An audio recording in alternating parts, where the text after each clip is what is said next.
Hey guys, welcome back. So today I want to talk to you about the Surefire MAG5-60 quad stack magazine for the AR-15 M16, and that's what I'm holding here in my hands.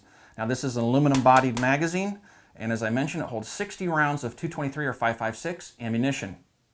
Now the quad stack magazine isn't a new concept. Actually, the Russians had built a AK-74 magazine that's made out of polymer that's also a quad stack 60 round magazine of 5.45 by 39 ammunition. Surefire saw an opportunity in the market for a magazine, a high-capacity magazine such as this. They actually have a demonstration on their website of a U.S. Marine firing a little over 200 rounds out of standard 30-round magazines, which I have here, and then firing the same number of rounds out of the Surefire 60 magazines. Now, obviously, he could fire more rounds more quickly using the 60-round magazines because the magazine changes were less frequent, and that's what the appeal is to this particular magazine. Now, Surefire also manufactures the MAG5-100, which is slightly longer than this magazine and holds 100 rounds of ammunition.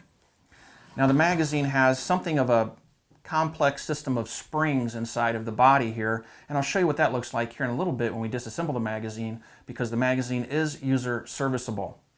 Now the magazine is only slightly bigger than a standard AR-15 magazine, which I have here. You can see the standard AR-15 magazine versus the Surefire, so it is just a little bit bigger, definitely wider. But if you have a double magazine pouch chest rig, it will actually fit into the double magazine pouch. So you can actually carry two of these in this particular magazine pouch, which is actually set up for 4 AR-15 M16 style magazines. You could carry two of these Surefire 60 round magazines in it if you chose to. Now the single pouches, you won't have any luck because it will be too thick and it simply won't fit. So let's take a look inside this magazine and see what makes it tick, and I'll show you how to disassemble it now. Disassembling the MAG5-60 is fairly straightforward. All you have to do is take a bullet, push down, and push the foreplate off. And then you have to be careful because this is a lot of spring pressure underneath here. So I'm going to go ahead and remove the floor plate. I'm holding that spring with my thumb. Now you have this little divider in here, which I'm going to go ahead and take out, that's being held by these little lips here, which are holding the spring in place. Now you have a series of springs in here, which we're just going to walk out. I'm going to take it out past that lip.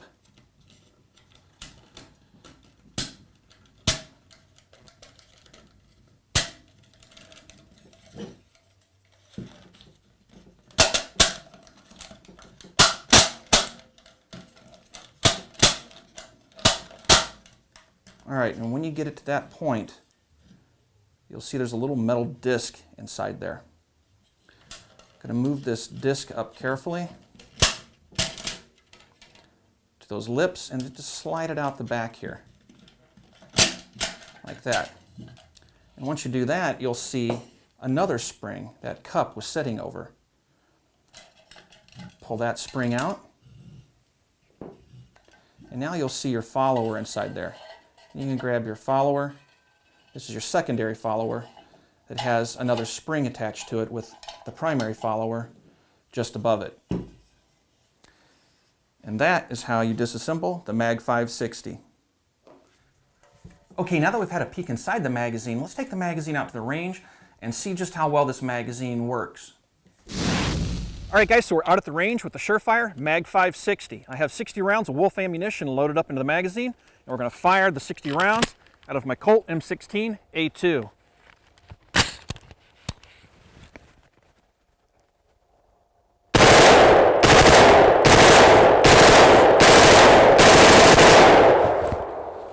Now, there's the first malfunction. I've noticed that the malfunctions are somewhat common with Wolf ammunition and the Surefire MAG5-60.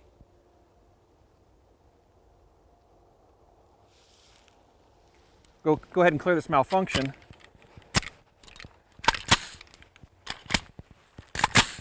And do a little bit more shooting.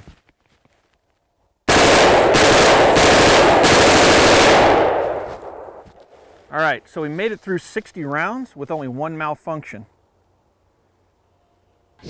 Loading the magazine is a little bit more difficult than your standard 30-round magazine The first 20 rounds go fairly easily, but as it starts to gate the ammo inside the magazine, you'll feel a little bit more resistance. And by gating, I mean that it's actually channeling the rounds down into the various columns inside the magazine.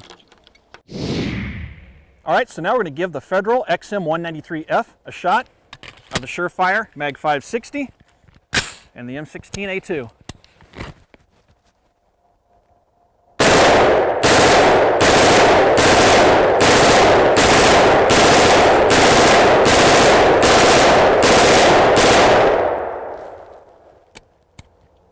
That ammo is considerably hotter than the Wolf ammunition.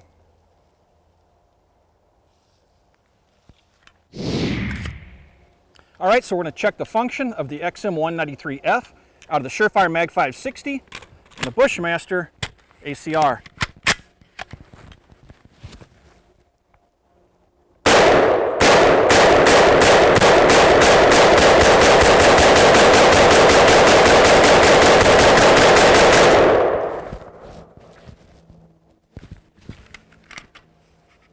Looks like it overrode around in the magazine. Let's go ahead and see what's causing that. Looks like it's the last 4 rounds of the magazine.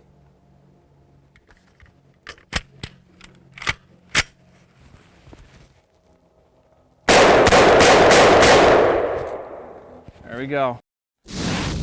All right, some final thoughts on the Surefire MAG5-60 magazine.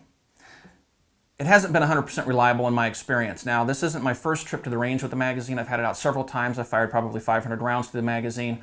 And while I did have much better results with the 5.56 brass-cased ammunition, I still had malfunctions using that ammunition in the M16 and the AR-15, the SCAR, the ACR.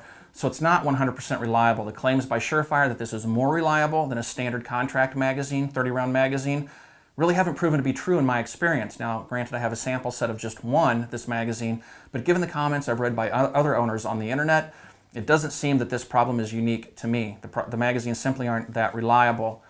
So anyway, take that for what it's worth. Again, a sample set of one. However, given the cost of this magazine at right around $100 retail, I probably won't be buying any more to find out if it's just this magazine that has the occasional problem. It just doesn't make sense to me, especially given I don't necessarily feel I need a quad stacked magazine. I don't really feel like 30-round magazines are deficient in any way. I actually kind of like them. But it is a neat novelty item. I probably will keep this magazine around, test it some more, maybe dunk it in the mud and see how it performs, but we already have performance problems with it. Now, with the steel-cased ammunition, you definitely don't have a reliable magazine. The two mix like oil and water.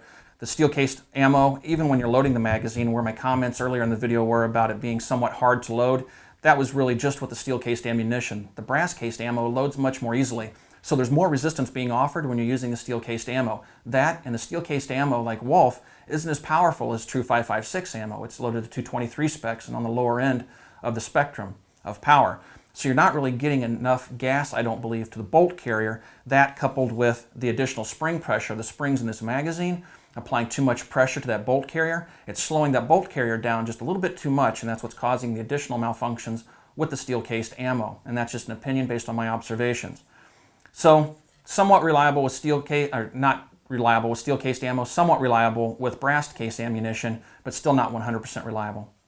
If you guys have any questions about this magazine, feel free to swing by our Facebook page, and you can find us there at www.facebook.com/militaryarms. We also have an online discussion forum where you can post pictures and I answer every question typically that's posted there if I can. You can swing by and check us out there at www.militaryarmschannel.com. Thanks again everybody for watching, and I will talk to you guys soon.